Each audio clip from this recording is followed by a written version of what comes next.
ತ್ಯಕ್ತ್ವಾ ಕರ್ಮಫಲಾಸಂಗಂ ನಿತ್ಯತೃಪ್ತೋ ನಿರಾಶ್ರಯಃ ಕರ್ಮಣ್ಯಭಿಪ್ರವೃತ್ತೋಪಿ ನೈವ ಕಿಂಚಿತ್ ಕರೋತಿ ಸಹ.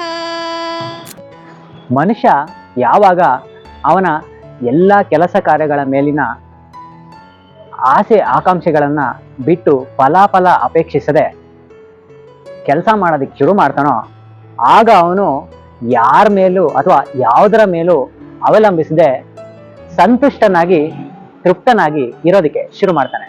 ಮತ್ತೆ ಅವನಿಗೆ ಯಾವುದೇ ರೀತಿಯಾದ ಕರ್ಮ ಬಂಧನ ಇರೋದಿಲ್ಲ. ಹಾಗೆ ಅವನು ಮುಂದೆ ಮಾಡುವಂಥ ಯಾವುದೇ ರೀತಿಯಾದ ಕೆಲಸವಾದರೂ ಅದಕ್ಕೂ ಕೂಡ ಈ ಪಾಪ ಪುಣ್ಯಗಳು ಅವನ್ನ ಕಾಡಲ್ಲ. ಆ ಸಂಸಾರದ ಸೈಕಲಿಂದ ಅವನು ಆಚೆ ಬಂದ್ಬಿಟ್ಟಿರ್ತಾನೆ ಅಂತ ಕೃಷ್ಣ ಇಲ್ಲಿ ಹೇಳ್ತಾರೆ.